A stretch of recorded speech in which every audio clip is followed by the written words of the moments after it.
happy you found some time in your super busy schedules to participate in this really timely and super important workshop. The workshop will be from 2 p.m. to 4 p.m. And although there are no scheduled breaks, there's lots of engagement planned with several breakout rooms and polls and all kinds of ways to keep you guys active and engaged. Next slide, please. A few things. We would like for you to rename your Zoom with your first name, your last initial, and your captain region. So Patty S. Capital. Keep your cameras on, please. This is our big time to connect with each other and get some sense of that we're gathering together as our network.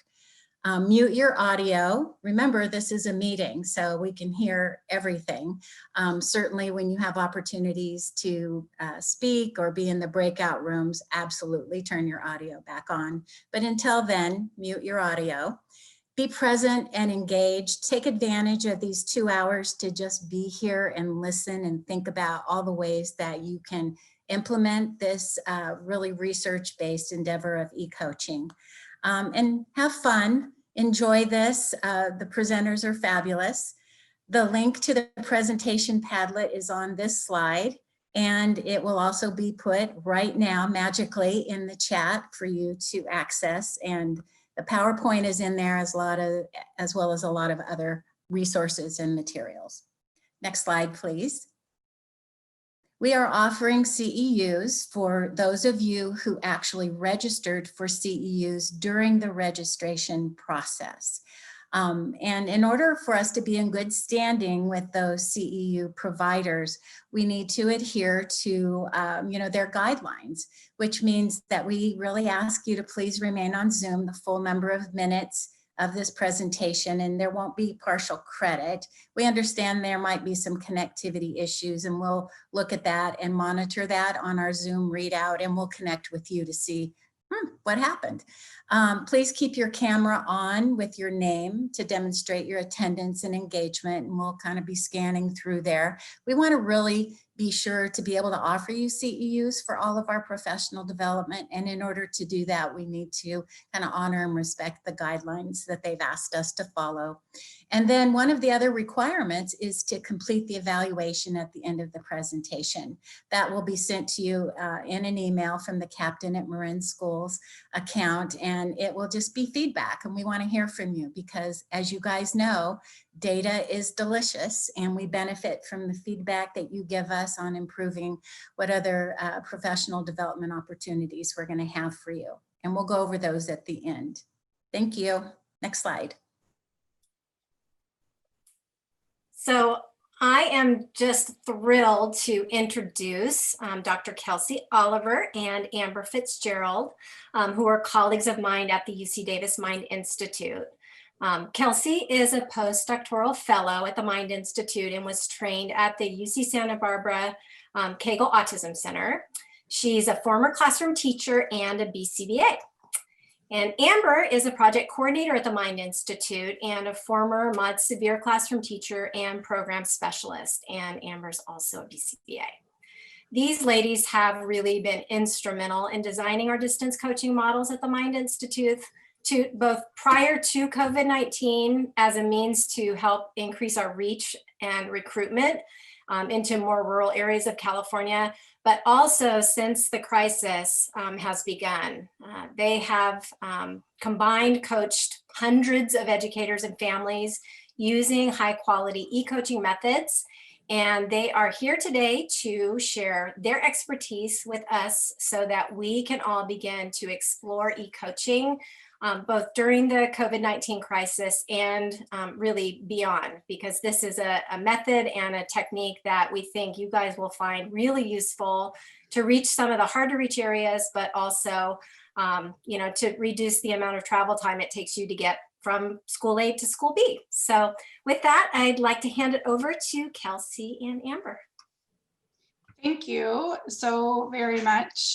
We appreciate that, Anne and Patty, and Kelsey and I definitely appreciate the opportunity to be asked to speak with this amazing group today. And it is our hope that we'll be able to share maybe some new pieces of information, or perhaps a new way of thinking about things or approaching things as we all navigate this really interesting world we're in right now, as we all work really hard to support the students and families that are near and dear to our heart, and we know is so important, the work that you guys do. So hopefully we'll leave you with some ideas and tips and takeaway that is you find to be helpful in your work.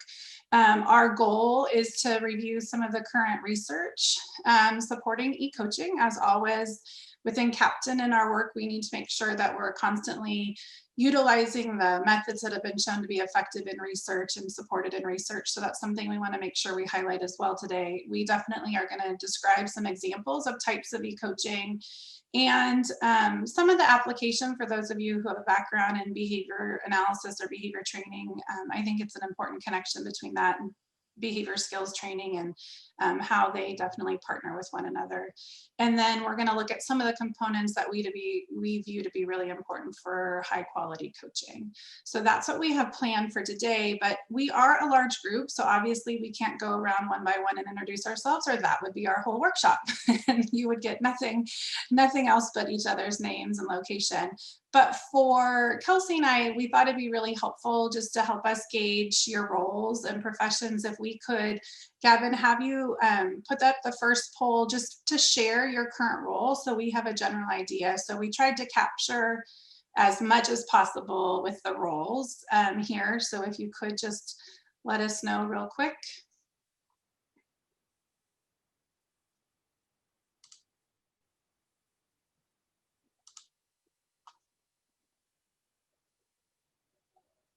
It's a pretty quick response rate. I'm impressed. You can tell we've all been trained in Zoom now for how many months? Right? I was going to say, it's Captain Cadre. Did we expect anything less? Not at all. All right, so we can go ahead and share.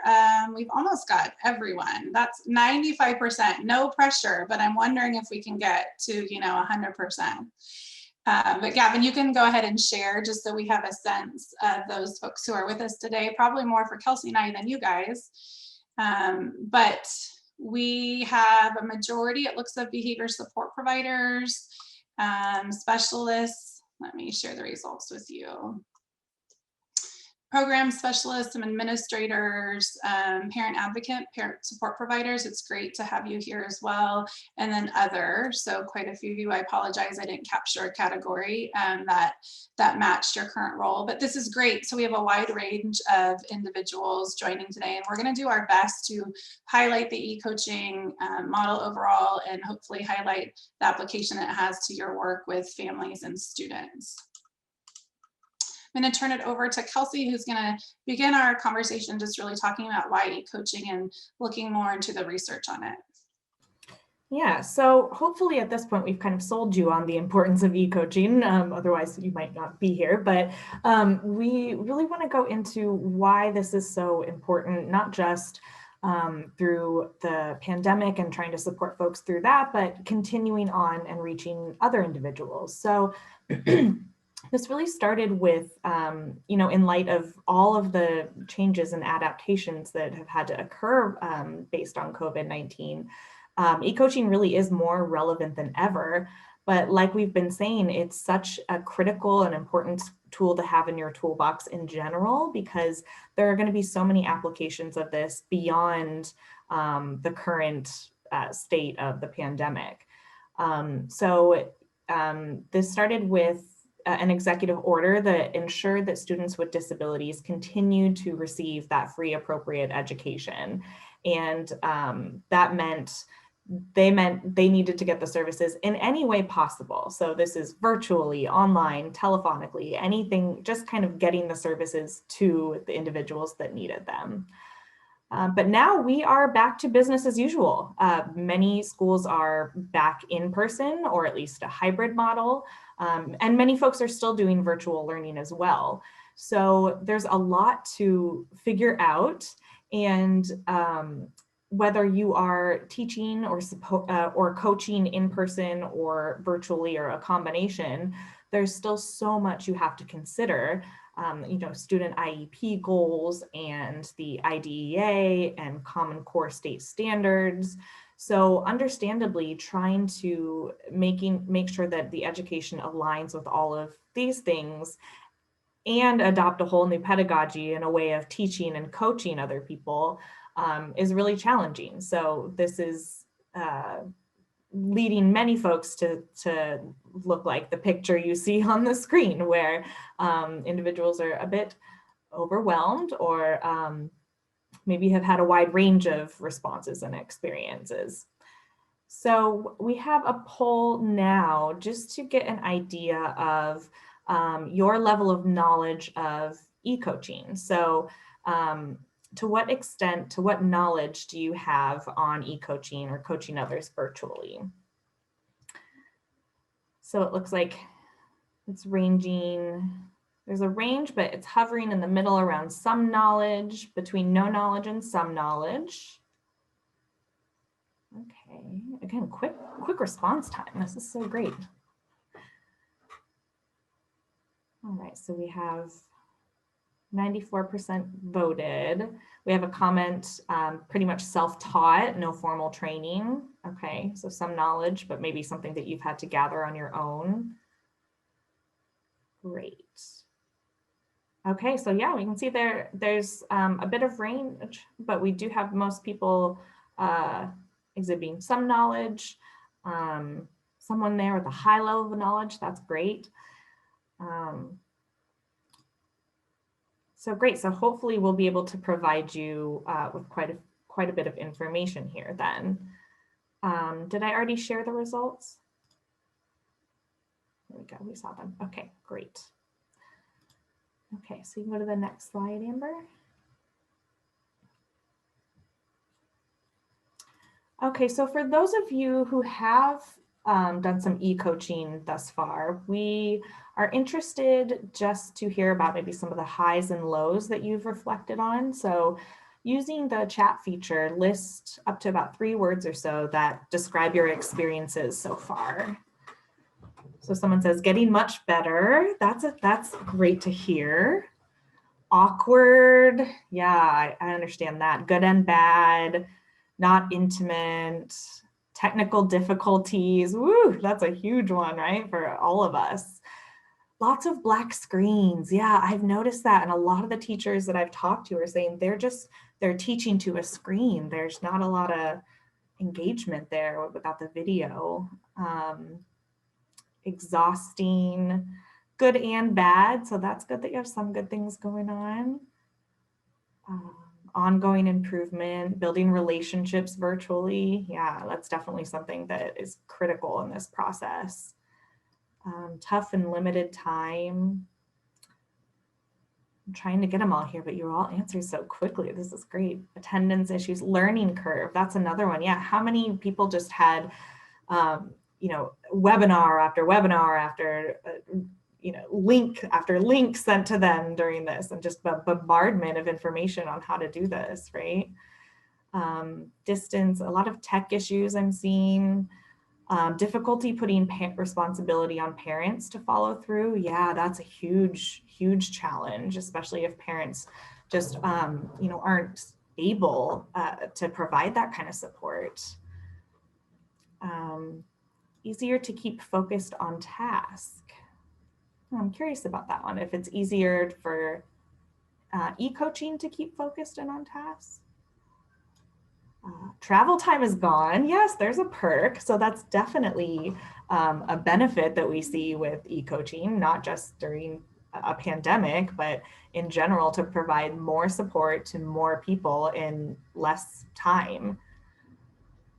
Developing a system with grace and creativity. I like that. And really hard with preschoolers and very impacted students. Yes, I have a couple kindergarten teacher friends that talk about how, you know, what pets they saw on the camera that day and all the different things that students like to show off. Opportunities for more support. So maybe needing more support and not getting that targeted, less likely to chit chat on the screen. They stay on topic more. Yeah, maybe not as much of that informal conversation that you can get some of that rich interactive dialogue through. You can review the video and the teacher discussing performance. Yeah, so there's a lot of responses here. This is really interesting, and there seems to be some themes. So when we're talking about barriers here, this seems to be things that are coming up. There's more barriers than ever. And so aside from these complications, folks that are living in geographically distant areas from training and coaching really need more opportunities to get that coaching. So e-coaching can be really important for helping these teachers and practitioners that are educating students, whether virtually or in person or hybrid, to provide that support to them from a distance. Next slide. So this will probably look familiar to many of you, the difference between synchronous and asynchronous coaching or teaching. So synchronous models are ones that involve live instruction and are more interactive. So basically what we're doing now. So these live conferencing platforms, live observations where you're observing the person that you're coaching and providing them feedback either before or after instruction. And then asynchronous literally means not keeping time together. So that includes things like pre-recorded lessons or videos on demand that the folks that you're coaching can watch in their own time, or tutorials that are self-paced, things like that. So things like the Affirm modules, those could be considered asynchronous learning. So these models tend to involve a little bit more individualized pacing in terms of coaching and in teaching models. So out of curiosity, we have a poll that we want to launch here of what formats have you used for e-coaching? So have you used, we have a couple polls here. What formats have you used? So it's synchronous, asynchronous, or both. And how would you rate your overall knowledge of those coaching formats? And how confident do you feel with those coaching formats?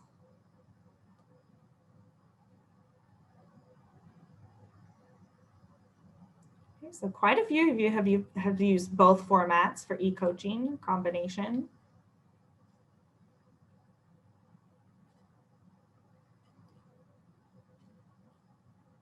And it seems like we feel some knowledge and some confidence. Oh, there's a comment. It would have been a different response for me in the spring. Yeah, I'd be really interested, very interested to hear how things have changed for folks between when all of this first rolled out and the current situation.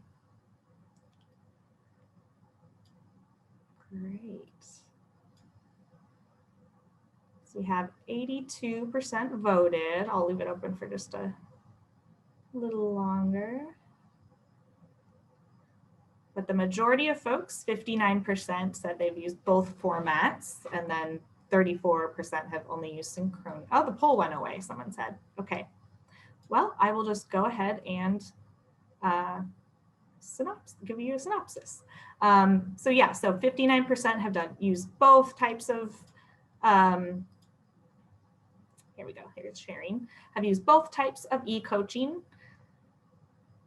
Sounds like the majority of people have some knowledge there. That kind of reflects one of our earlier polls, I feel like. And confidence, it looks like, scroll down, similar pattern there that we have 54% feeling somewhat confident. So hopefully we can increase that number for you all today and get you feeling a little more confident about using these strategies. Okay, next slide. So to adapt to this widespread need for training and coaching, there's been a variety of digital platforms and technological devices that have been developed and used for coaching from a distance. So it's really important to recognize that some of these are not HIPAA compliant, like FaceTime and Skype. So you should be really familiar with any district or organizational restrictions about any of these that you have before using certain technology for coaching. But e-coaching most commonly involves using some kind of video conferencing technology with real-time virtual communication through the internet. So a large a large percentage of what I see happens through Zoom, and a lot of, you know, the interacting we do virtually these days happens through Zoom. But many research studies and practitioners have used things like bug in the ear technology, where they put the, you know, like a Bluetooth speaker in, or a Bluetooth earpiece in a teacher's ear, and they coach them through a process through instruction through that. And then something that is really cool is that recent research has started looking into how to use these telepresence robots to provide e-coaching. So these are robots with a remote adjustable screen. You see them on the bottom left of your screen here. And these, you can adjust the screen, you can change the gaze angle, so it simulates making eye contact when you're looking at it and interacting with it, which can be very helpful for, you know, developing rapport and interacting with the other person. And some are able to actually like pivot and drive around the classroom. And sorry, I just looked at one of the comments there. Someone hadn't used the Bluetooth before. Yeah, all of this information is also in the Padlet if you want to check it out too. So what's interesting about this is these telepresence robots have, research that's used these has included this habituation period for students and other teachers in the classroom. Share some of the names of these. So iRobot is one of them that was on there. Another one is the Kubi, K-U-B-I.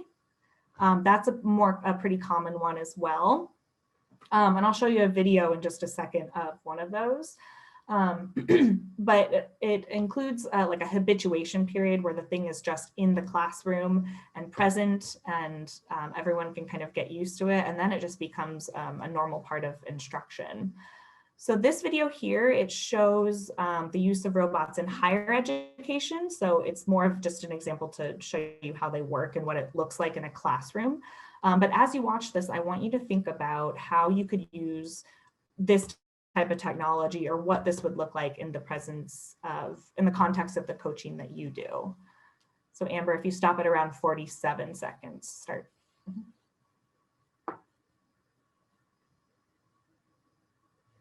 One of the great things we're doing here at St. Vincent College is we have introduced these telepresence devices. One is called a Kubi, and a Kubi is actually a Japanese word meaning neck, which means that the device can actually form, act, and behave just like you were sitting in the class. You can turn your head and look this way. You can talk directly forward. You can change your direction however you'd like to do. You have all the capability on your own computer while attending class. Another great device we're adding into the classroom is the double. The double robot actually moves around, and it actually can go from left to right in the classroom, forward and back. You can present in the class, you can talk and actually move closer to your colleagues and peers. These devices have really been revolutionary for us, allowing students to do so much more in the classes that they weren't able to do if they could not attend. Yeah, so you can see it's pretty interesting what telepresence robots can do in the context of a classroom, and how you can see how that could be utilized through a coaching context as well. Next slide. So many of these came up already in the chat, but just to touch upon a few of the barriers to e-coaching. So research and our personal experience has shown that there's really major disparities that exist in access to resources and technology. As you can imagine, something like a telepresent robot is not feasible for e-coaching for many communities. And I'm sure many of you have heard stories of students doing their homework in the parking lots of restaurants or their churches just to have access to Wi-Fi. So the teachers and practitioners that we coach are often just trying to meet the basic needs, and ourselves as well, just trying to meet the basic needs of getting these technological resources. Another thing is that when us coaches and educators and families do have the technological resources, as we know, there are tons of issues that come up with technology.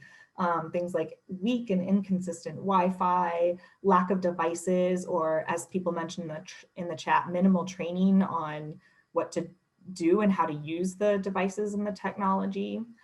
Another barrier that came up in the chat quite a bit, it sounded like, was developing rapport with those that we're coaching. So developing those meaningful relationships and establishing that interpersonal connection when you're sort of simply looking at and talking to someone on a screen. And that rapport and trust is really important for supporting folks and continuing to have their buy-in. So that's something we have to consider when we are looking at e-coaching and how to do that. Next slide. There we go. So e-coaching has been used in a variety of contexts in the research. The literature is still pretty new regarding how to use technology for e-coaching, but the most common applications in schools are things like functional behavior analyses and behavior assessments. There have been like preference assessments frequently conducted, conducting things on academic skill acquisition, coaching through behavior management strategies, so using different PBIS and positive behavior support strategies in classrooms. Applications in home have included coaching parents and practitioners in home to do a functional analysis. So sometimes this looks like having a bug in the ear, and the coach will tell the teacher or the practitioner what to do. So they'll say, okay, now deliver the reinforcer. Okay, now don't respond when they do this. And kind of coach them through how to deliver a preference assessment. And some of this research found that teacher performance dropped after teleconsultation. So it's really important to understand why and how that's happening and try to figure out ways to help support sustainment once e-coaching is faded out a little bit. But there's on the Padlet, there's the article by Tomlinson, Gore, and McGill, and that outlines each of these studies in a meta-analysis. So it describes exactly how technology was used for e-coaching in each of these EBPs. So you can check that out if you're interested.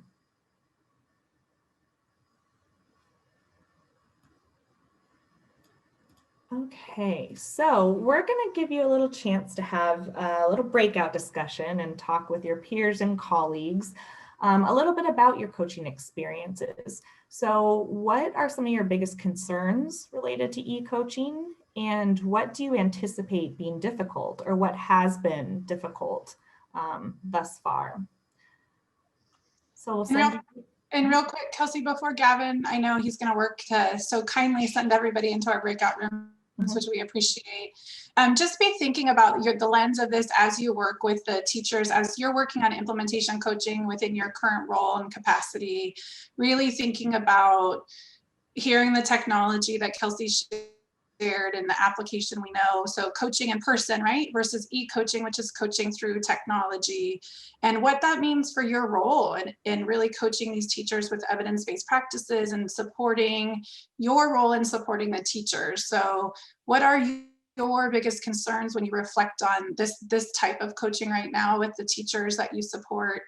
And what Kelsey said, the difficulty, the either known difficulty or anticipated difficulty, as we continue to really try to ensure we're using evidence-based practices through distance learning, how do we as coaches really support those educators? And our goal is to get you to kind of be thinking about this and hopefully give you some ideas or strategies. So we want to give you about 5 minutes in the breakout rooms to kind of have these, talk through these questions, and Gavin's gonna also put it in the chat for you in your room, so you have that to reference as we go through, and you'll get a countdown to be able to come back to the group as well. People are coming back. I'd like to welcome you back to the group. Hopefully you were able to have some just overall conversations about what maybe your e-coaching looks like now. Somebody said we needed more time. Yes. Not everyone got to share. So yeah, we had a balance between, and now Patty's going to say, see, Amber, I told you so. We go way back, so I can say that. We were trying to balance the organization of this workshop and giving enough opportunity to kind of reflect and share out and engagement, and also managing the time. So that's definitely great immediate feedback, which we appreciate, and we can adjust the other breakout rooms accordingly based on that feedback. That's no problem at all. So I appreciate that.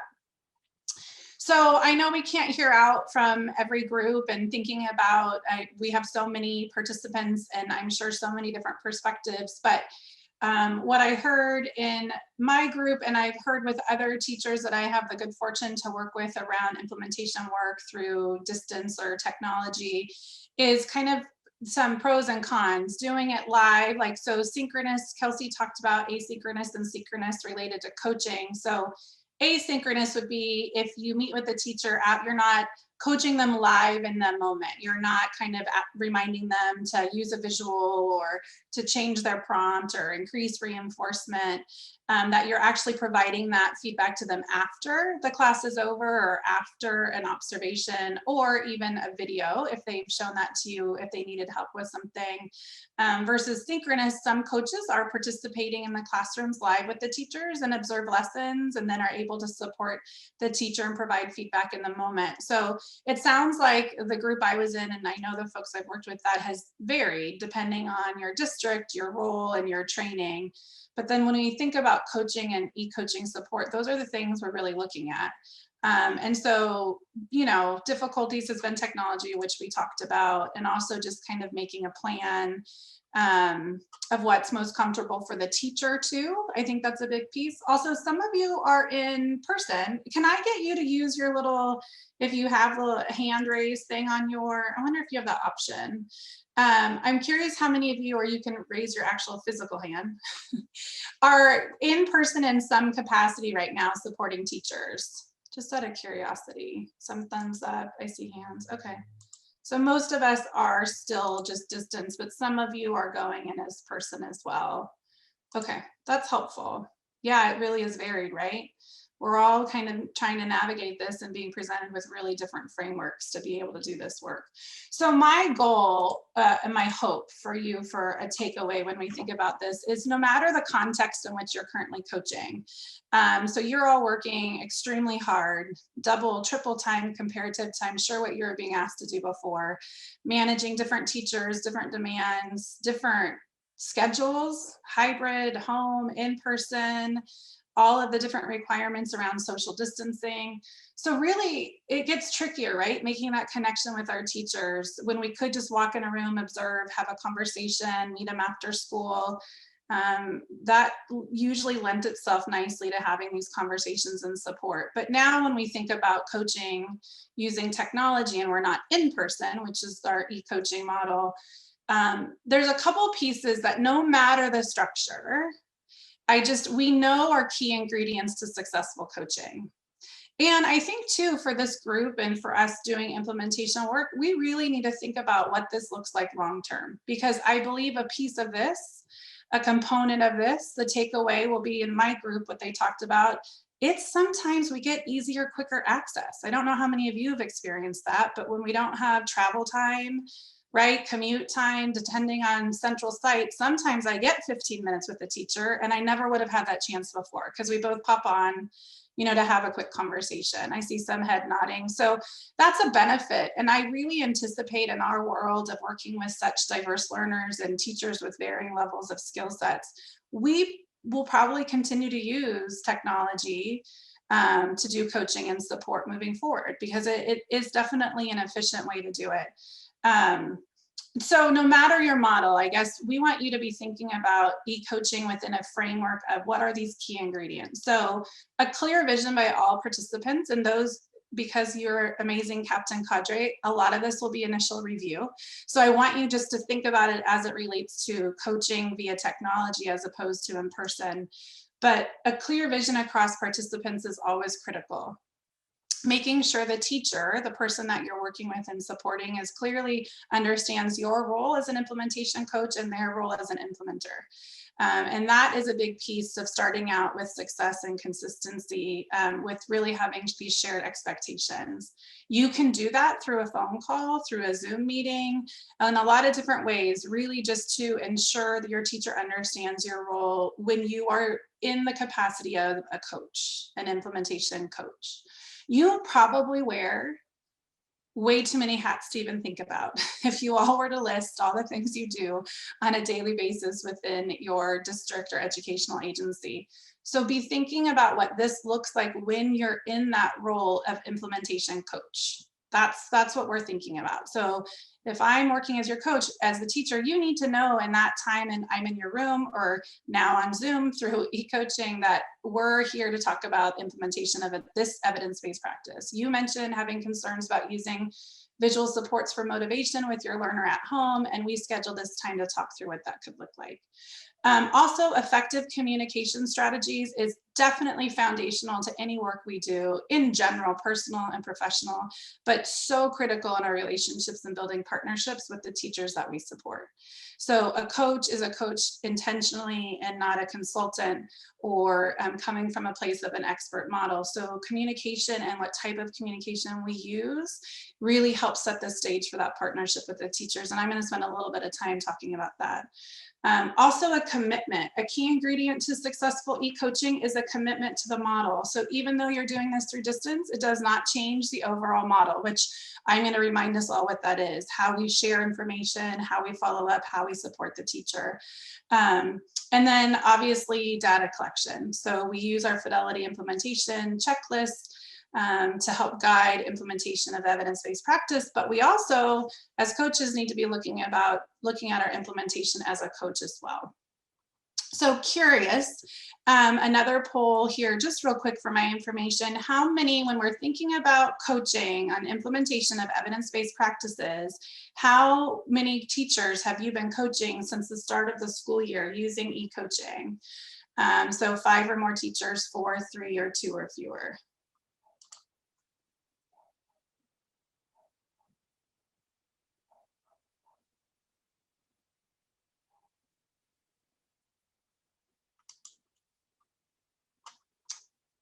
Okay, great.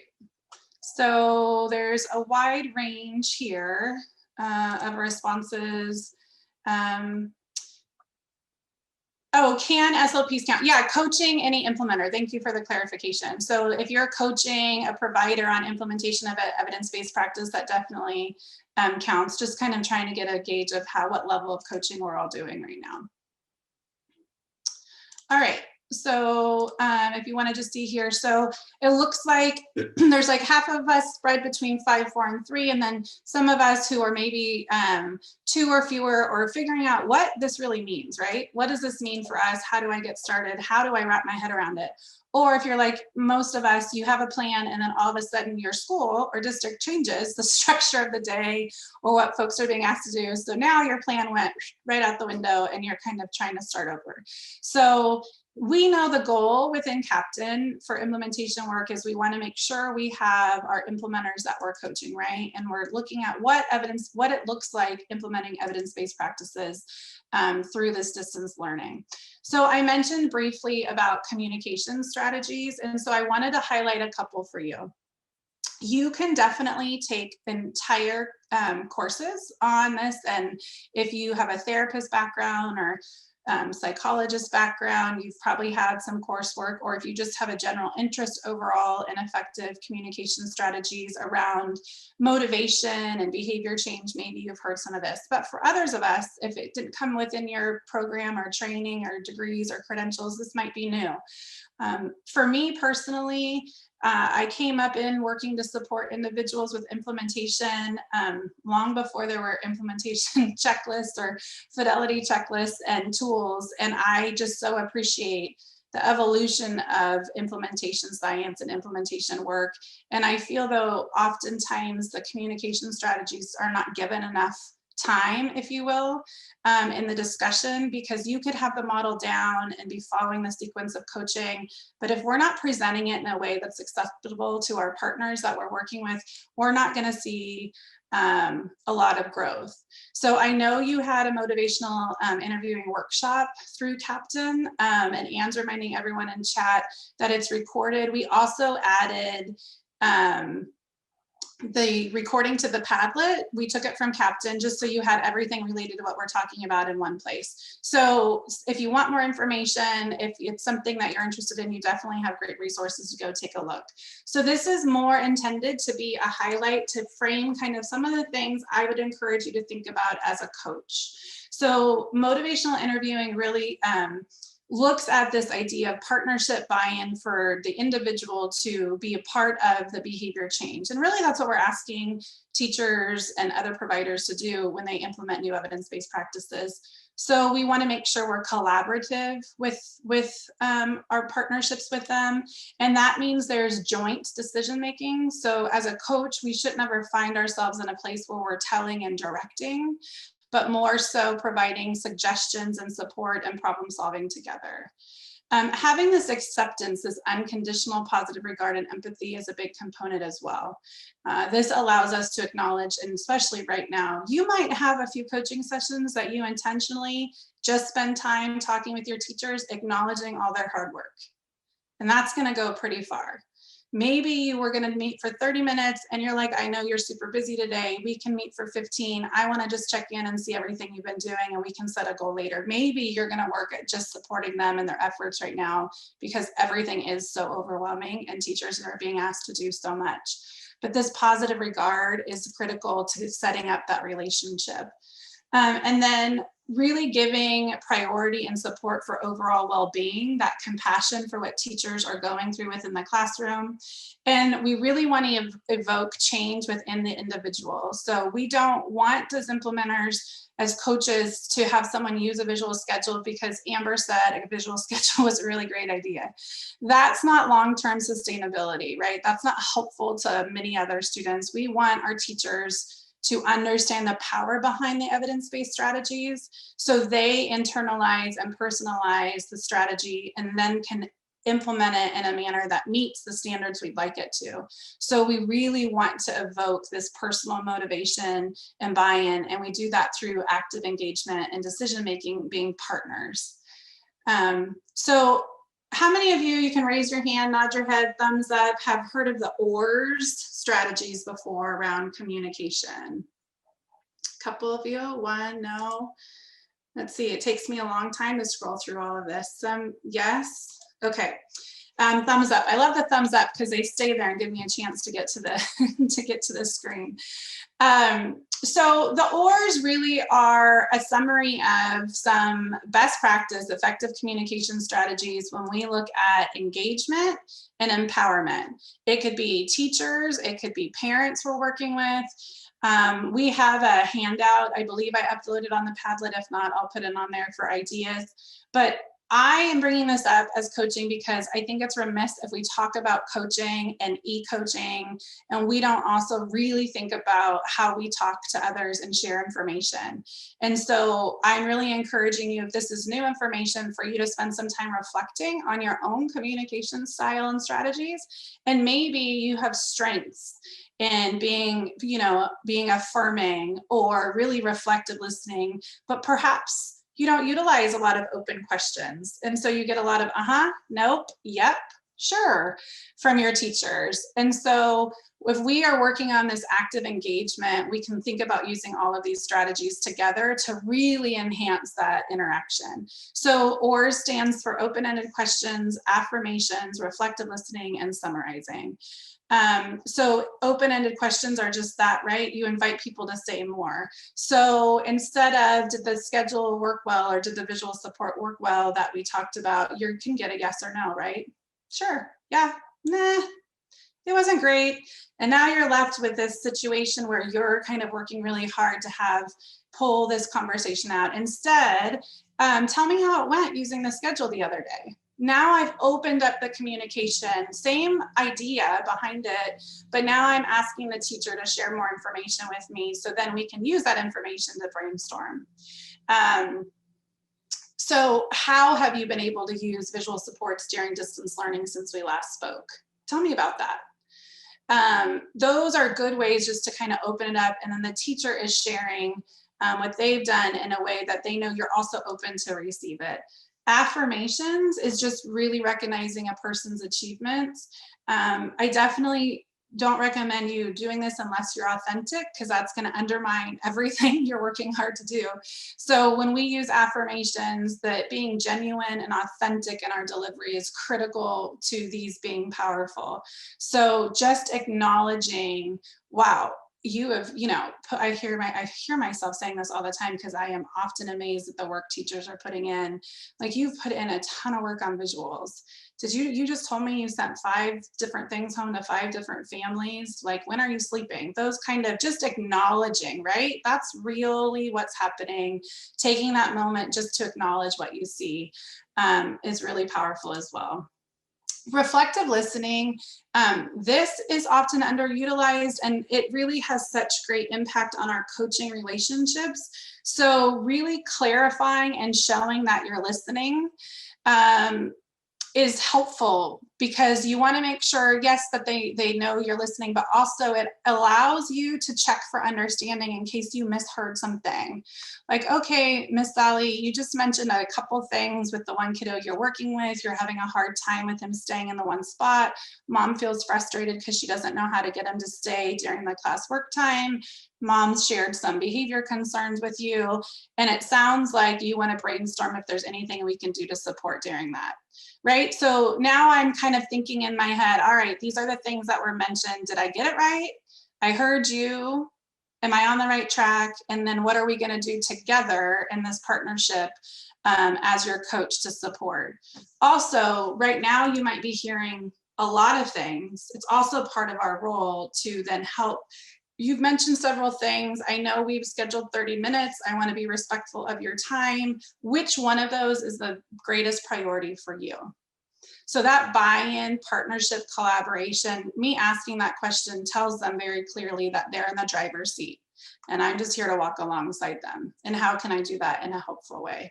So the OR strategies are definitely something I encourage coaches to think about, take a look at the sample sheet, and really kind of think about where you already have strengths, because you all do. And then maybe some pieces of that you might not utilize currently in your communication strategies that you might want to try. I had a team in a program I work with that just worked on open-ended questions and came back to share at the group.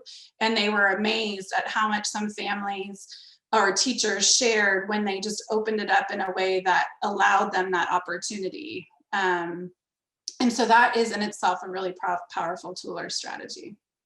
So that's a little bit about communications strategies. I want to highlight, if you haven't started yet, it looked like in the beginning, some of you haven't started doing coaching through Zoom or Microsoft Teams or Google Meet through technology.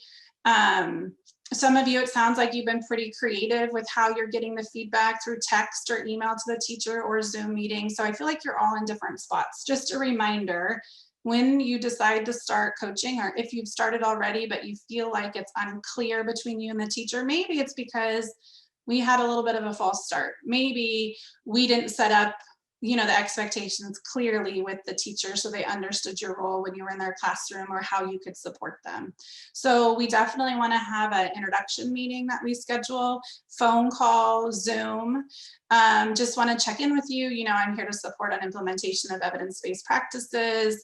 I'm assigned to your program, or I'm assigned to support you, whatever your role is. I would love to hear from you what your concerns are, so how I can support you. And you can do that through a self-assessment survey or a guided questionnaire. I have those on the Padlet as well for you to take a look at. And then based on the teacher's priorities and needs, you two work together to identify a topic and a target skill for discussion. So implementation coaching, it truly is this equal partnership. So just remembering we're not going in to tell individuals what they should be doing, right? should and need probably should never come out of our mouths during coaching. So when we say you really need to blah, blah, blah, just think about your own personal response when someone says that to you, right? You kind of go, do I? How come you get to tell me what I need to do? We have this strong response to it. So I just encourage you to think about the language we use, and we can make suggestions and provide feedback, and be really careful in our language. It is tricky if you have teachers that that administration has indicated that they need some support, but when you meet with the teachers, they perhaps are not interested in support. I do think that's an interesting dynamic, and one, when we think about true coaching, should be navigated carefully and work with administration. We definitely would like, buy-in is critical to any behavior change. So I could show up every day of the week and be in your room for an hour, but at the end of the day, if I'm working with an individual that doesn't see things the same way, or have buy-in for the change, or is open to it, I'm still, just by showing up, not going to get a lot of growth. So it's really important for coaching for us to really to think about the partnership and really work with the teacher. Maybe they feel fine, but then another time they'll be frustrated and have trouble with the kiddo. That could be our in. Oh, you mentioned Johnny is having a hard time with transitions. I know before when we talked about coaching, you felt fine. Is it okay if we focus on him and talk about this evidence-based support? Perhaps visual supports could be helpful for his transitions. So a lot of times teachers, if they express a need or concern, we need to kind of follow their lead with that, especially if initially they seem resistant. Sometimes teachers appear resistant because it's just an unknown, and they feel like there could be a lot of judgment around support and coaching, especially when you bring out checklists. That elicits a really strong response in some teachers. So I think our delivery and presentation of it in itself is critical. So we want to make sure we meet with our teachers. We set up a time that works for both you and the teacher, and that we really review the structure of the session. So, okay, I'm going to support you. You mentioned visual supports. I've given you some information on it. You have a class period that I'm going to log on to Zoom and watch the lesson that you're teaching that you said's been difficult. Then you and I are going to talk afterwards about what visual supports might be helpful. That could be how it looks. And then, so they're clear when you're joining, they're clear what you're talking about, they're clear of your role, it's been agreed upon time. And that's kind of the cycle that we walk through. So I know this is probably review, but for implementation coaching, we need to give the individual information, and that can be done through the Affirm modules. It can be done by a quick phone call. It could be done by a more formalized training. This can definitely be unique to the setting and the situation. And then pre-observation, so identifying needs. That's kind of that call. You could attend the classroom session through Zoom, or if they're in person, you observe if that's what the teachers invited you to do or agreed to do. You could meet with the teacher ahead of time and identify their needs, and then say, well, do you mind? Okay, you've mentioned that you're transitioning your students from non-preferred to preferred has been really tricky, especially because they're back in school and they hadn't been in school. Would it be helpful if I came during that time just to observe so we can brainstorm together? That could be part of your pre-observation, identifying needs, and also an observation piece to it. You set goals with the teacher and identify targets. These are teacher goals, not our goals. It's really important that they're part of that discussion. You have an observation. It could be Zoom. It could be that they have a recording, if that's been agreed to by the parents and the students, that they record a lesson for you to look at. And then you meet with them to give feedback and really just talk with them. So how do you feel like that went? Using open-ended questions, really using your implementation checklists on the evidence-based practice to guide that discussion, and then tracking their progress on implementation, and then creating the next steps or action plan. So this full cycle is your implementation coaching cycle. When we fall off in one of these areas, we end up really not doing implementation coaching, but maybe providing some support, but we get a lot of drift. So if you're going in and giving lots of ideas, or you're the one coming up with the goals, it's not really following that what we know in implementation science to be effective. So the idea that we are clear with our target topic, the teacher has a goal within that area, we have a clear role within our relationship and a plan to support that teacher. And then we use these implementation tools and checklists to help inform our next steps. And that's also something I support I support coaches who support teachers quite a bit. And it's really important. It sounds so silly, but personally, I feel like if it's an implementation tool for the teacher on visual supports, right, and meaning fidelity or following, that's that teacher's checklist. We as coaches do not need to be writing on that paper. It's theirs, they own it. We can use their to guide the conversation, but have your teacher indicate, yeah, I met that. I don't know if I met that yet. Oh, I haven't done this yet. I want to work on this next. That is the ownership piece that's really important. That doesn't mean that you can't keep track on your own checklist when you leave the classroom or have your own notes, but a teacher for buy-in and ownership, and to also make sure they do not feel it's evaluative in nature, because it shouldn't be.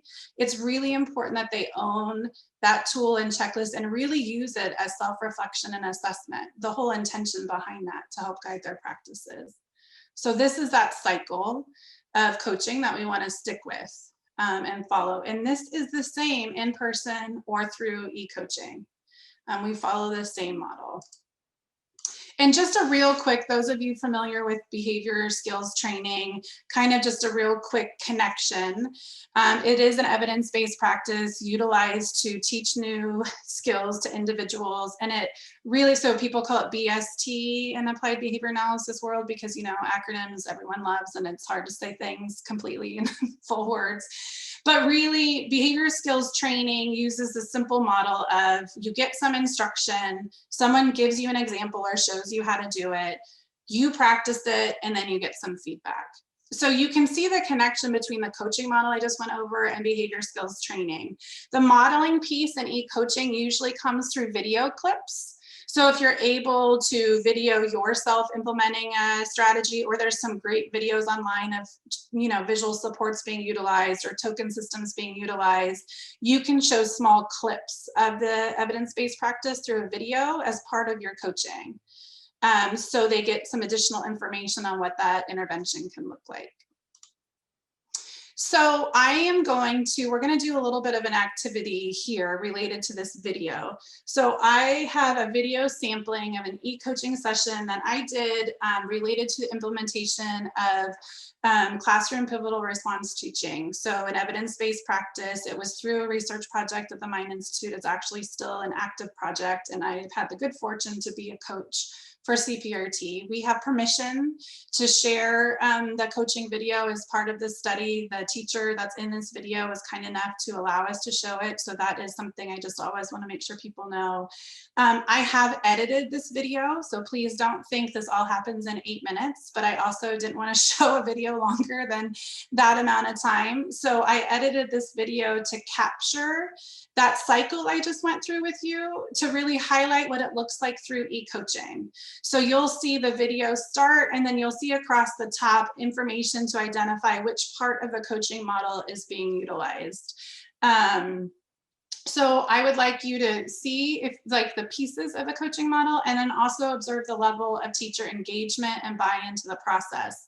After we watch it, I am going to break us up into small groups to have a little bit of discussion around this video about what you saw, what you think was helpful, and you can always give me feedback. I'm open to that eternally. So if there's other things that you think would have been helpful as well, or you would have tried, that's great too. So I'm going to start the video, and I'm hoping the volume should work okay here. If you could give me a thumbs up once I start it to make sure. So just to kind of give you a brief overview of how the coaching session goes. So we'll utilize the feedback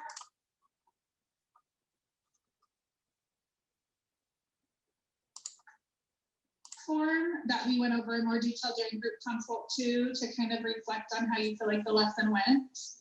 I'm going to ask you to identify your checks minus checker plus for each of the components, and then we can talk through anything you have some ideas for or questions as we move through the form. Okay. And then after we do that, you'll be able to identify what you would like to focus on for next time, and we can brainstorm any ideas if that would be helpful. Okay. So do you have anything else for our call today that you would want to talk about that you don't think will be included in this? I just want to make sure I talk about like fidelity because I do want to get the certification. So Okay. like that's my goal. Okay. So just to get me closer to that and doing it with fidelity. Okay, great. So I'll make sure that when we talk through that, I'll give you some specific information from just my thoughts and looking at each one to help with the focal point. Will that help? Okay. Yeah, that'd be Okay, great. great. Okay. Is this big enough for you? Yeah, I can. Okay. I always can make it a little bit. Okay, so the first one, ensuring the student was paying attention before providing the cue. And because you did it in a group, so I want you to think about both of your kiddos when you answer these. Either a minus or a check because Aria was paying attention, but Camden was like, he would kind of look for a second and then he wanted to look back around the room. Okay. At the beginning. And then I felt, I guess a check. I felt like sometimes I had it and sometimes I didn't. Okay, so there was a balance, but like in between. Sometimes it was better than others. Maybe. What about providing clear and developmentally cues? Did you feel like your cues for them were developmentally appropriate? So would that be like the your turn and you do and Yeah, like and put on, sit down, like any cues that you use to help guide their behavior. I could check. I could use some visuals in there. Oh, okay, You okay. know, like they were trying to stand up and Tina was just prompting them to sit down. And if I hadn't been so frazzled, maybe I could have had a visual prompt at least Okay. first before the physical one. Okay, so maybe that extra visual support you feel like would help clarify what you wanted them to do. Yeah, and I planned on using visuals, but I was a little discombobulated. So Sure. it was a mess. I am super impressed that you went ahead with a different student and were really flexible. So I appreciate that you did that. And I know you Okay. put that on the Well, I fly. really wanted to get the feedback before I started working on my next lesson. Okay, great. Did you feel like you varied your instructions for your cues throughout the lesson? Probably give a minus because like copying the hand motion to the song is a little tricky because it's like, you know, you can't stop singing the song. Like you're the model Right. and they're supposed to be copying. Right. And like other having the aid kind of give a prompt, a physical prompt. I don't know. I mean, I did tell the aid not to prompt them the next time around. Okay. I don't know. I guess a minus because I don't know if I did it or not.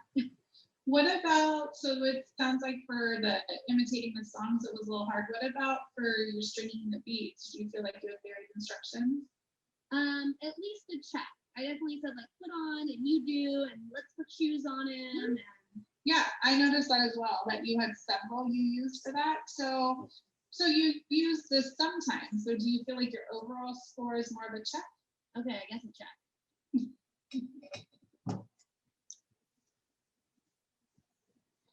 Okay, so then based on everything we've talked about, we reviewed the antecedent components. And like I said, I feel like you did a ton of like self-reflection and brainstorming of possible things you'd like to do differently. And then we talked about more of the consequence components and how those were delivered, and then just basic session management. So which component of these kind of 12, the antecedent consequences, do you want to focus on for your next coaching session? Well, now that I more clearly understand like 10 through 12, Yeah. I think maybe I want to focus on that. Okay, so you want to focus more around consequence components. Yeah, just before I really wasn't understanding it. And I was kind of just going off of my best guess of understanding. Sure. And Great. now I think I really have it. Okay, so what specifically, so there's a couple there, I just want to make sure, do you want to keep them together or do you want to like focus more on direct or contingency? I think I'd like to keep them together if that's possible because before Yeah. the problem was that they weren't separated early in my mind. Okay. So then I'm gonna put consequence components, you want to focus on all 3 items together. during lesson implementation. Is that accurate? Yes, please. Okay. And then I email you this. I'm sorry, I forgot to say that. I email you our notes and this form afterwards, so you will have it. Okay, so then you identified to focus on the consequence component. So I'm curious, what's something you feel like change you can try this week to help support you in focusing on that and implementing that? I think I'm just gonna try making sure that my reinforcements are like moving the students in the right direction behaviorally and with learning skills and stuff. Okay, great.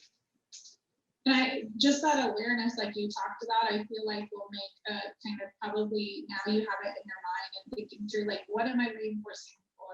Is it making a difference? Am I seeing a change in skill? Yeah. Okay. Okay, great. So does that capture what you said? Be aware of contingency to ensure reinforcement is connected to desired behavior. Okay. Yeah. So then how confident do you feel that you're going to be able to make this change in the next week before our next coaching session? I think like a 7 or an 8. Okay, which one do you want to pick? 8. Let's do it. 8. Okay. I feel pretty confident. So you feel pretty confident, which is great. So I'm just curious, like why an 8 and maybe not a 5? I think the 8 is because we had this coaching session, and like, and you explained it to me really well. So I think it's kind of, and also I had one practice one under my belt. So having a practice one under my belt and having this coaching session makes me, I think, an 8. A little bit better. Okay, Yeah. great. Yeah, I mean, just that, it's how we learn, right? Getting information, having a time to process, and then reflect on how it felt. I do feel like that definitely helps with our ability as learners to think about what we can put in place next. All right, well then, we have our next session scheduled already. Okay. Yeah. On the 12th? Yeah. Yeah, because I felt like now we were just a week apart, which is actually fine. I have some teachers who prefer to schedule it almost every other week just for momentum and implementation. So does that date still work for you? Yeah, that works perfect. Okay, and the 10, that one's at 10:15. Is that okay? Yeah. Okay. Okay, great.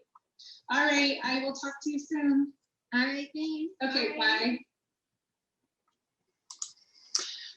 Okay, so that I mentioned was 8 minutes. The session for this specific implementation, because we go through the full fidelity checklist every single time, usually ran about 35, 40 minutes. But having said that, when I'm doing coaching sessions like this, not related to a specific study or protocol, if you're only talking about a top portion of an implementation checklist or a couple items, you might not necessarily go through the whole thing. So the coaches I work with directly and train, I always, talk about if you do 30 minutes and following the coaching model to check in, reflect how it went, set a goal for next time, create an action plan, is usually pretty doable. Obviously, you're going to take into account your teacher, how they work best, their communication style, how this teacher was really bought in and engaged and had a lot of feedback.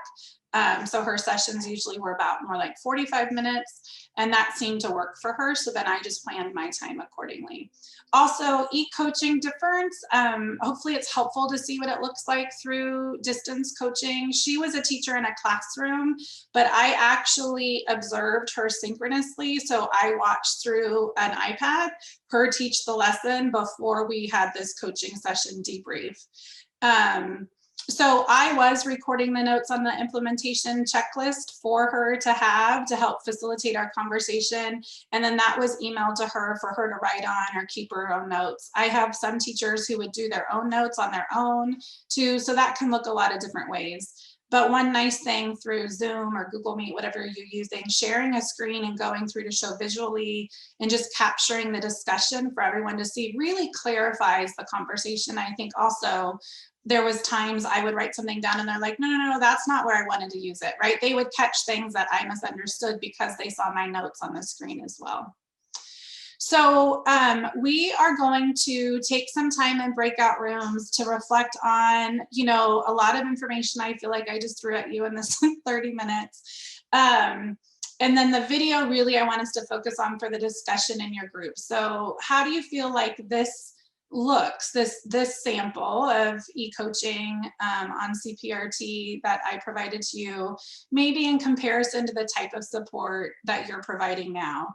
Other things to think about in your group, if you see pieces of it, but maybe not the full cycle, perhaps you're doing pieces of that coaching cycle, but some of the other ones have drifted off, and maybe how can we get back to following that cycle? So Gavin, can you make the breakout room 7 minutes this time, please, instead of 5, to kind of respond to people wanting more time? That would be super helpful.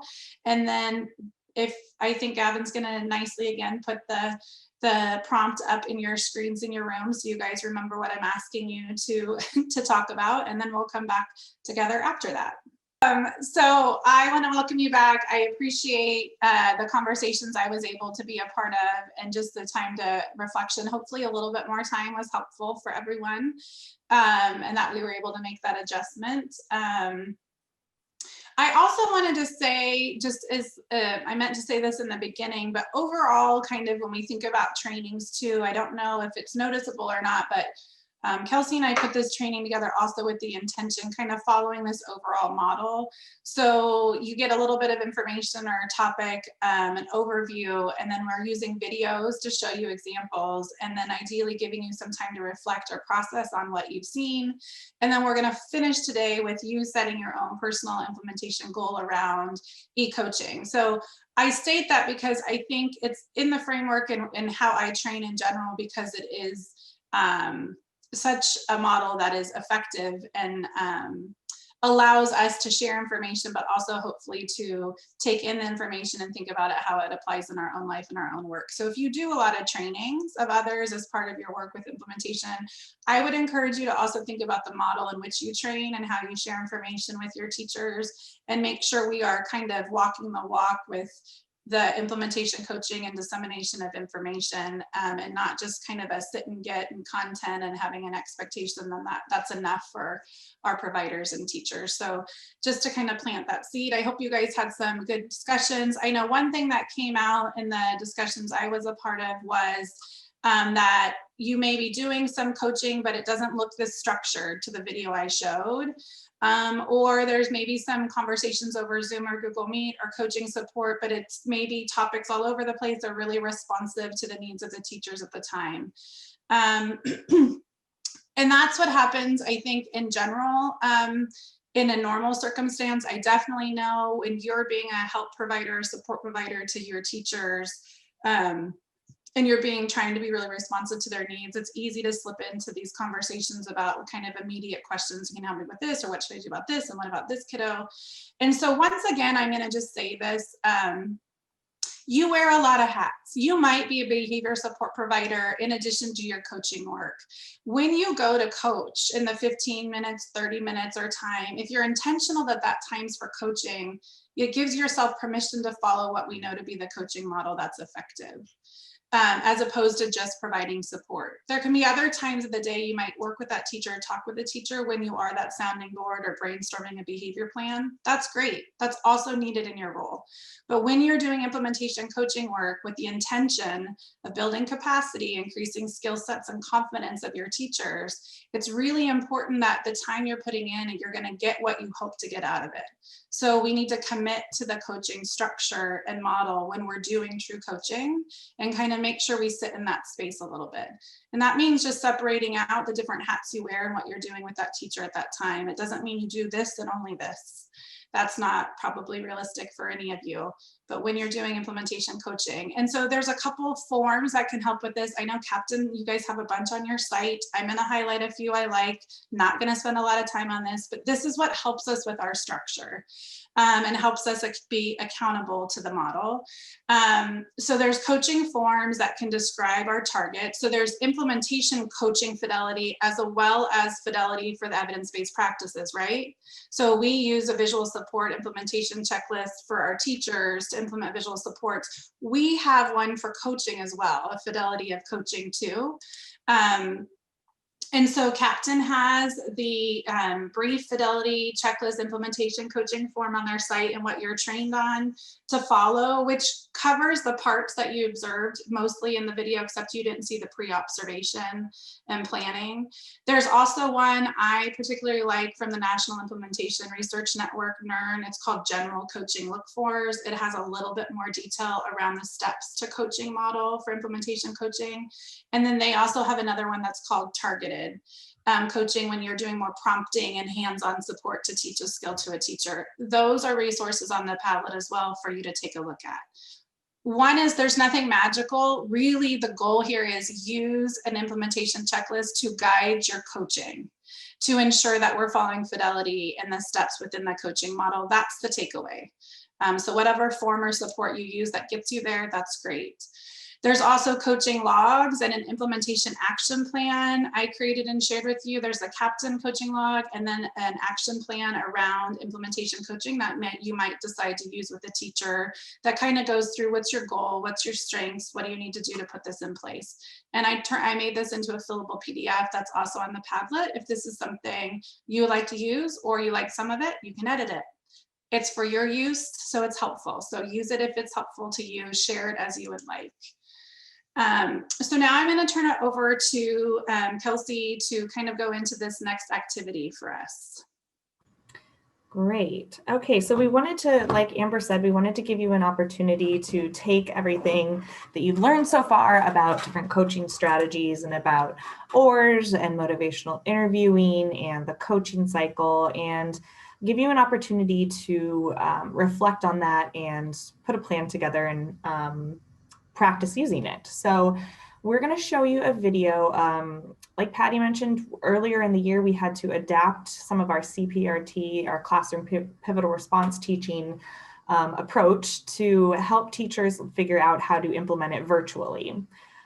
So what we did is I worked with a former student of mine, and we CPRT coaches got together and created a sort of virtual form of implementing CPRT, a virtual CPRT lesson. And we tested it out with my former student. So this student is a 10-year-old male diagnosed with autism, and he could be characterized as minimally verbal. He can expressively and receptively identify most numbers and letters and numbers up to 50. And he was starting on some beginning spelling tasks and some basic addition. He can use a calculator and complete some basic addition problems.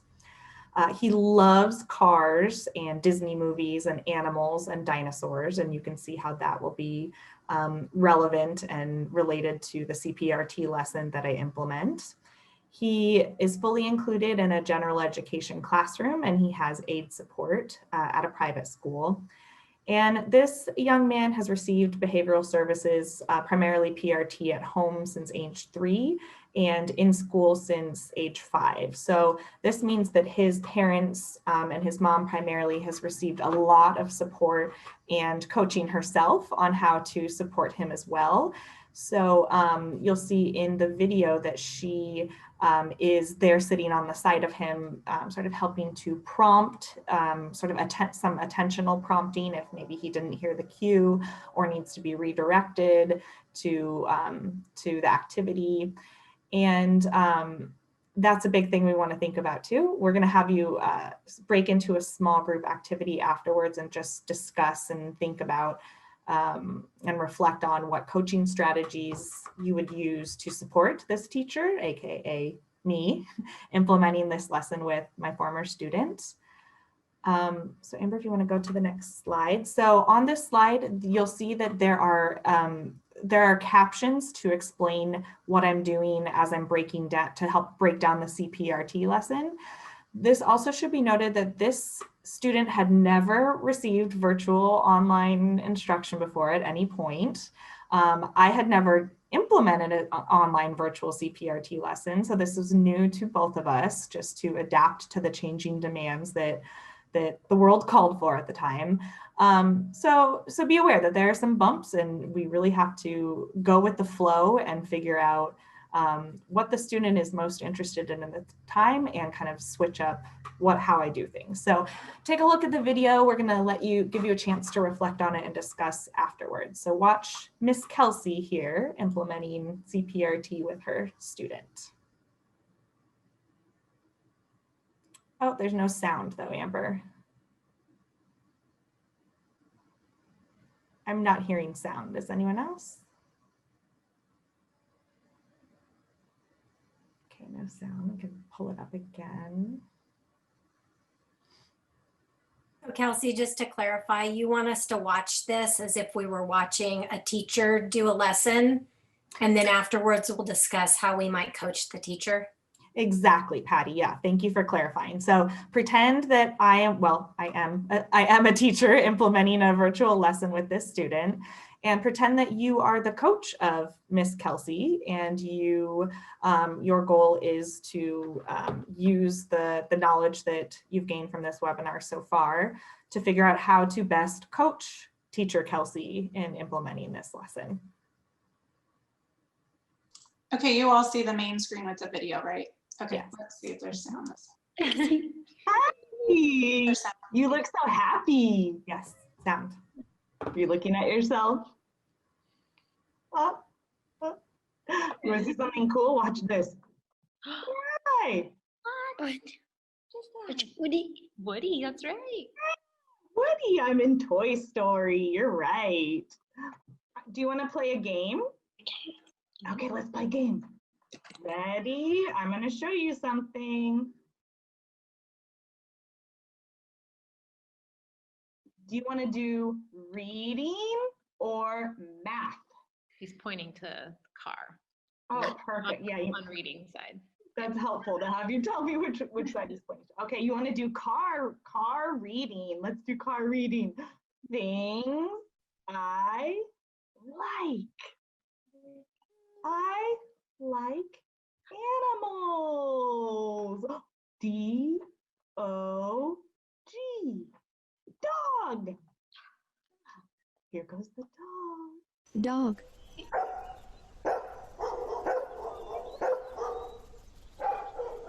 Dog. Dog. I like fast cars. Can you spell cars? C A E. Look, Jet. C A E.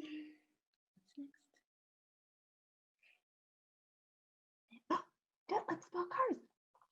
C A S. S. That's right. R-S. Let's watch our car. Whoa. Do you want Woody or math? Woody. Woody. Okay. Where is Woody? My turn. Woody is under the red square. Let's find red. Found him. Where's Woody? Okay. Your turn, Jet.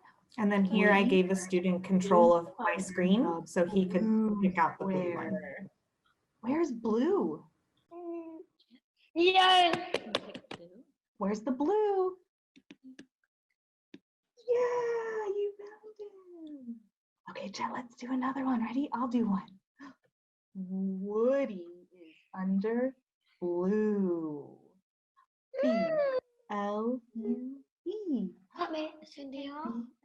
Look. Jet, do you want to watch a video? Or do you want to play math? Math. Okay, let's try it. Look on your mark.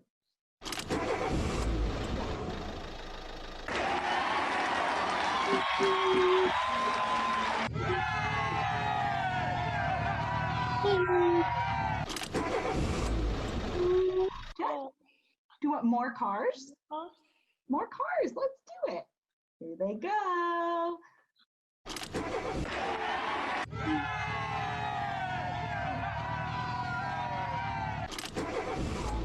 They're so good.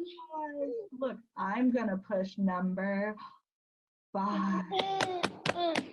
Oops, there goes number 5.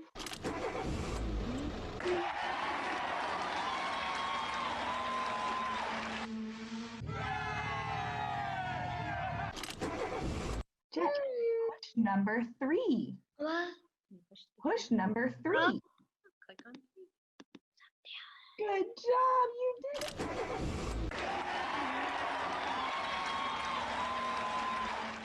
My turn. I'm gonna click on 2. Yay!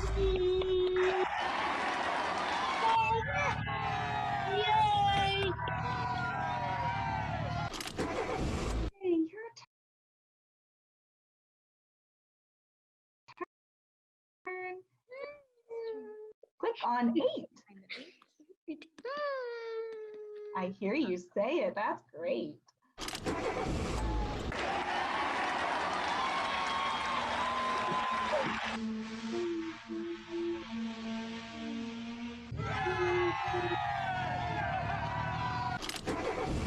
Good race. Do you want to do truck race or more cars? I'm gonna push 3. Here goes the truck.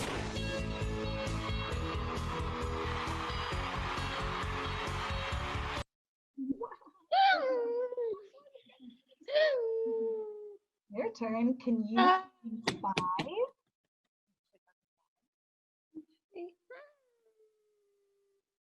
Amazing. Let's race.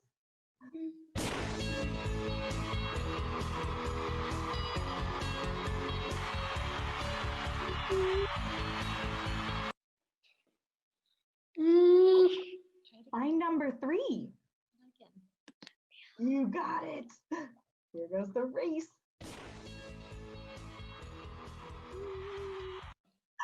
Got it. Hi, Jet.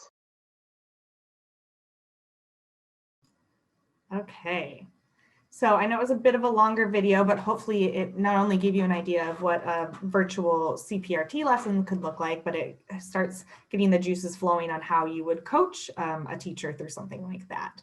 So we're going to send you into small group discussions. We'll give you a little more time.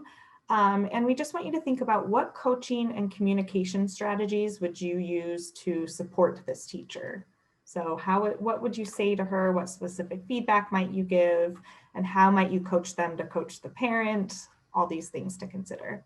And you don't have to add me to a breakout room in case folks want to talk candidly about supporting my teaching. Gavin, you can do 7 minutes again for this one. Thank you so much.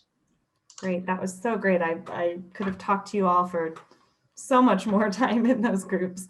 But something that did come up was one of the big takeaways from this was flexibility. I really had to be okay with ditching something that wasn't working in the moment and trying something new. And also collaborating with parents. So many of the educators that we are coaching are still teaching virtually, and they need to build that collaborative rapport with parents as well, because so much support does come from the parents. So that was something our group talked a little bit about too, is considering how you are coaching your educators to support parents as well. Okay, so we're just going to kind of wrap up here. We only have a little bit of time left. So just wanted to reflect again on the captain goals, which you're all probably very familiar with at this point. But we want you to take some time to consider these and consider what these goals will look like in the context of e-coaching for you. So as a reminder, the goals are to increase knowledge about ASD and EBPs through systematic dissemination of information, increase implementation and fidelity of EBPs in schools and communities, and increase interagency collaborations to leverage resources and standardize a process for using EBPs. Next slide. So thinking about those things, we want you to start considering an action plan to guide those steps. So we want you to start considering the needs of your communities of practice and the context that you are currently coaching in. and start working to build capacity by sharing these e-coaching strategies and disseminating the information on e-coaching. And then continuing to monitor the fidelity of implementation, not just of the evidence-based practice, but also of your EVP or of your e-coaching implementation as well.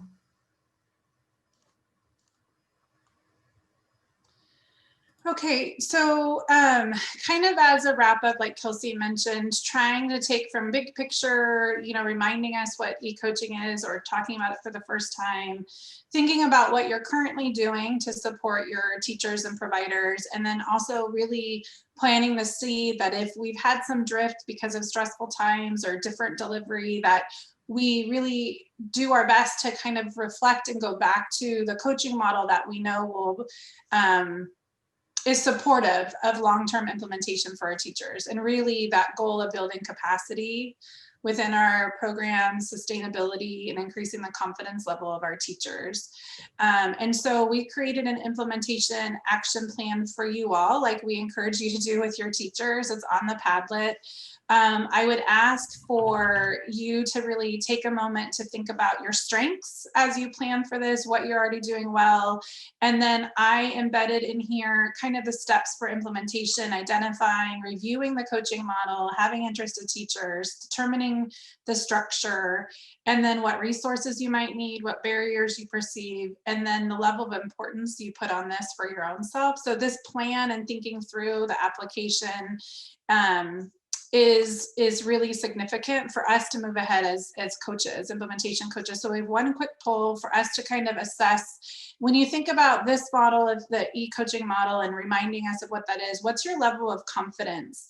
Kind of thinking about it today, looking at the first of the year, January 2021, knowing you're going to be in some sort of distance learning, hybrid, or in person, to really begin coaching using the implementation coaching model. So if we could, Gavin, can we launch the last poll around the confidence? That'd be great. So high confidence, you're ready to get started and you know your first step.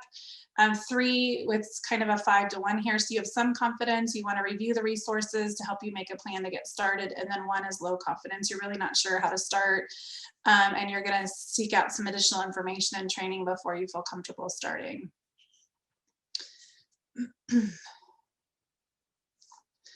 I would really encourage you, I know we don't have the piece of accountability, and that alone supports our behavior change as adults and adult learners. Maybe you can have some accountability within your captain cadres to reflect on this action plan, and in another meeting share out, or when you're back together, what your e-coaching implementation goal is and your action plan to implement that goal moving forward. That piece of setting our goals and being accountable to ourselves is definitely going to have an impact on our implementation of this. So just to kind of share, it looks like we're kind of a range. So most of you feel like you have some confidence that you plan to review some resources and then make a plan to get started. That's fantastic.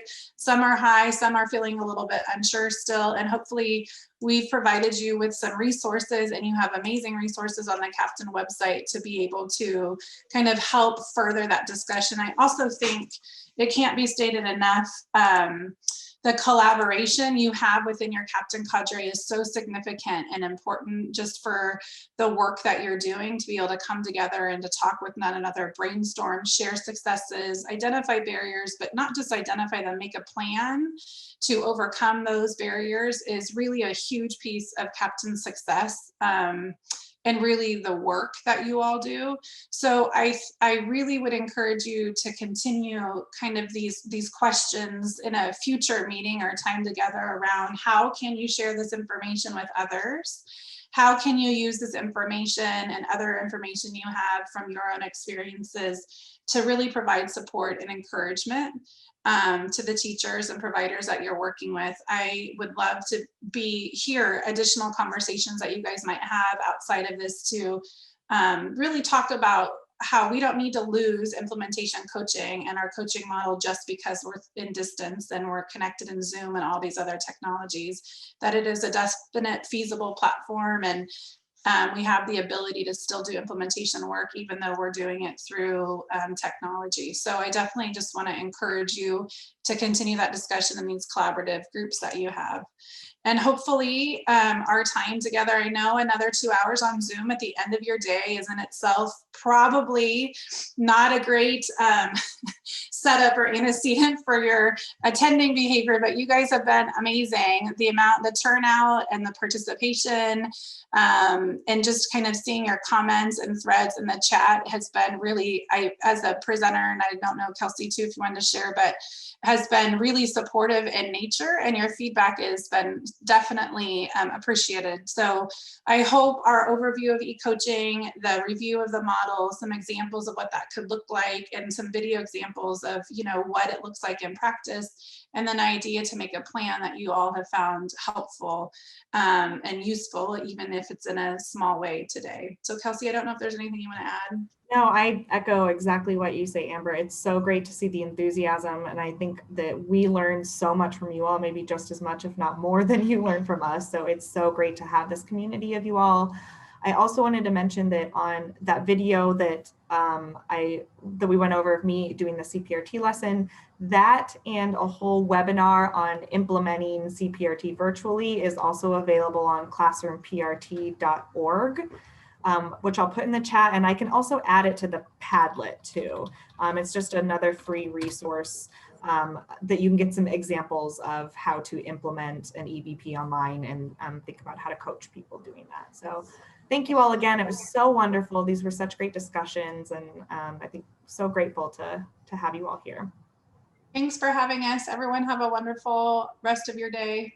Couple of quick reminders. We want to thank you very much. So if everybody can do your little clapping hands just to show them, the chat is just overflowing with gratitude and accolades, and you guys are truly amazing, and that Padlet is a treasure for sure. And for those of you, all of you, please complete the feedback of your satisfaction survey. And especially those of you who wanted to get CEUs, we need to receive that before we will send you your certificate for whatever CEU you signed up for. Remember that our next event is Social Stories with Carol Gray herself on February 11th from 9 to 12 and February 25th from 9 to 12. And that is for Captain Cadre only. The limit is 100. And so when you get that, hurry up and register. And I just want to say it was lovely seeing all of you. It makes me happy. And we're so thrilled that you came today and participated. And Patty wants to give you a few parting remarks about your plan and your next steps. So just kudos to Kelsey and Amber. I think you guys illustrated a really high quality webinar with lots of the different components we talk about as being high quality training. And I heard a lot of people saying that they wanted to model some of the types of things that you guys use to help train us in this. So kudos to you on that. So takeaway is think about that when you're going to do some of your trainings over the next few months. But also takeaways in terms of e-coaching. I heard it in a lot of the breakout rooms, but I just wanted to reiterate, don't think about this as being a strategy or a technique just for distance learning and just to apply during COVID. We actually planned this webinar before COVID happened and before the distance learning happened, because we know how valuable e-coaching can be in reaching rural areas and in really conserving some of your guys' time. So take that away, think about it, and we'll remind you of this after this whole distance learning and COVID experience is behind us, that e-coaching can be a really valuable tool. So thank you all again. We'll see you all soon.